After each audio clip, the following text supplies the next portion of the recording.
Hi everybody, we're broadcasting the solutions to the Unit 1 practice test. As I go through this, I'm going to broadcast it in a way that I want you to think about the problems.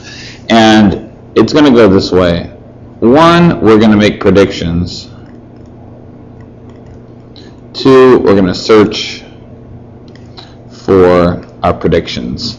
This is a way that actually Kaplan has their students go through things, and it helps make the multiple choice questions a little bit less intimidating. I also want to say that I'm going to go for 10 minutes and then I'm going to switch over to a new video, so you might have two parts because YouTube only allows for 10-minute increments. Okay, so I'm going to do the predictions vocally, and I'm going to search for the predictions using multiple choice. So here's my first prediction. I look at this. It's a matching question. I see a bunch of ionic compounds because they all start with different metals. This problem is probably going to ask me something about solubility, because ionic compounds break into plus and minus ions when they go into water, and that is what solubility is all about.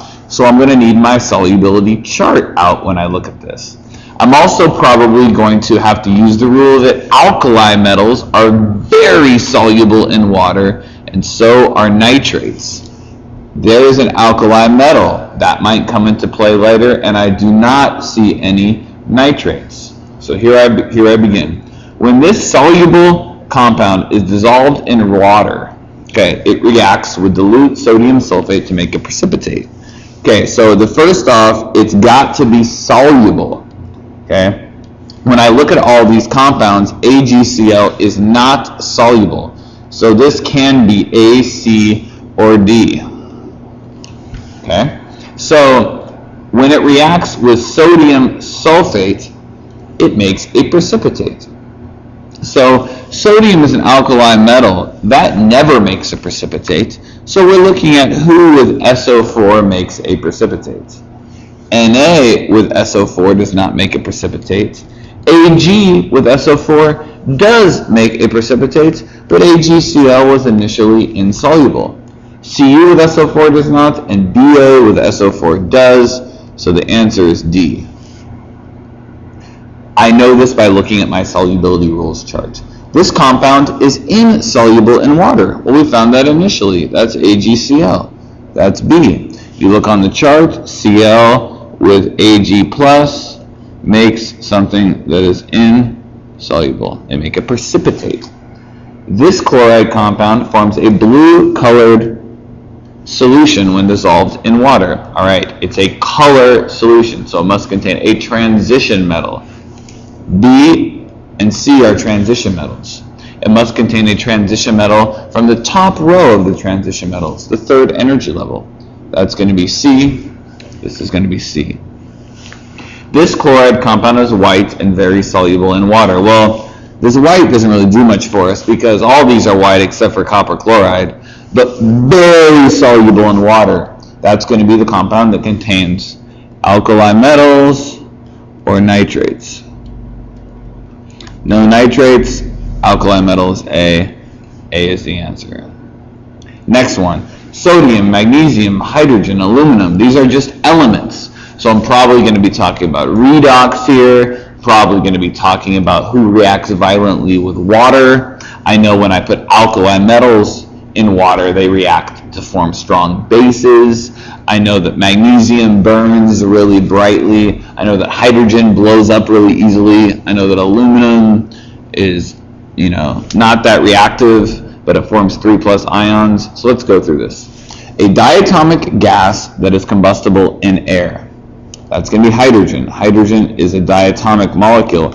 Everybody else is not diatomic, meaning they're not Twinkies. So just that told us that the answer is C.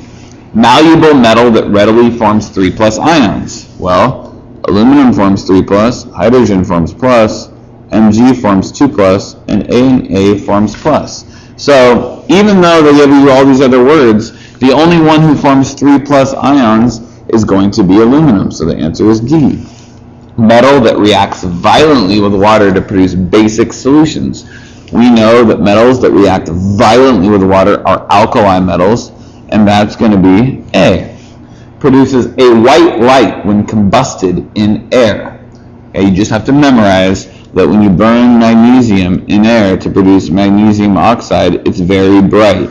We've done that in the lab where we put the little piece inside the crucible and we got the white light. I've burned that in class, and we got the bright light. We burned that in the magnesium and the carbon dioxide lab, where on the table we put a piece of magnesium and some dry ice.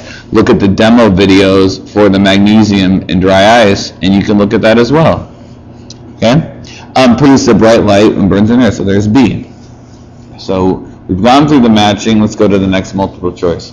Of the following salts, which is insoluble? So my initial guess, nitrates are always soluble, alkali metals are always soluble. So we're looking for the one that's insoluble. This has an alkali metal, this has a nitrate, this has an alkali metal. Now I look at my solubility charts.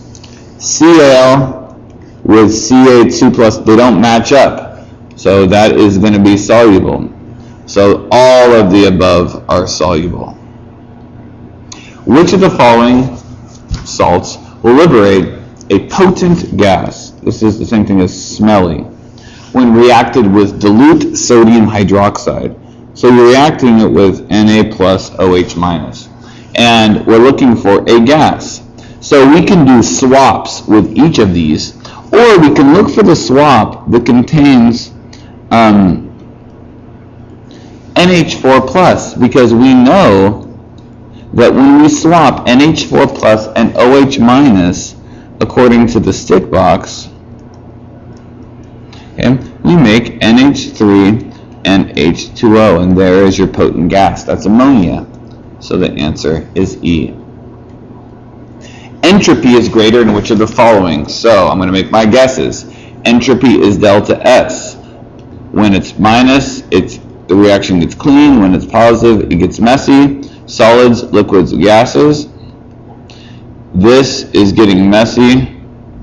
This is getting clean.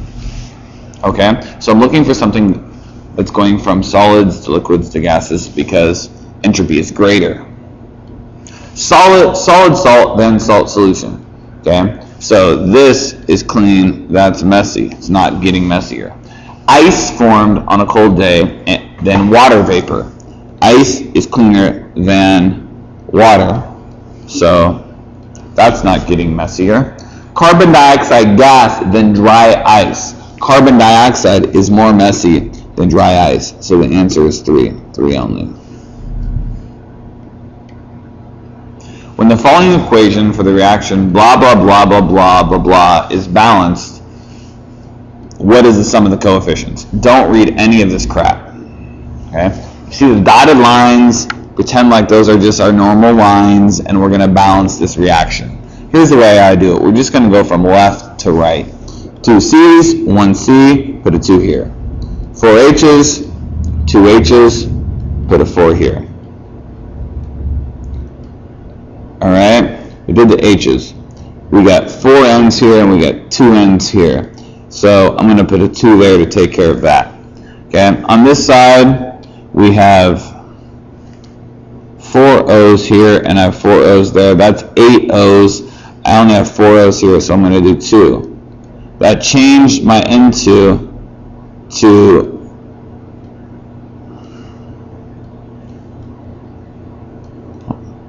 hold on, let's go through and do it. 2 C's, 2 C's. 8 H's, 8 H's. 4 N's, 4 N's. 8 O's, 4 8 O's. So the sum of all the coefficients is 1 plus 2. So 3, 4, 5, 6, 7, 8, 9, 10, 11. 11, B. Which of the following salts will liberate a gas when reacted with hydrochloric acid? So hydrochloric acid is H+. If you react H+ with anything that has CO3 2- in it, you get CO2 and you get H2O. If you have OH- and you react it with anything with NH4, you get NH3 and H2O. Okay, we're going to finish this problem later, but the answer is going to be carbonate, and we'll talk about that in a sec.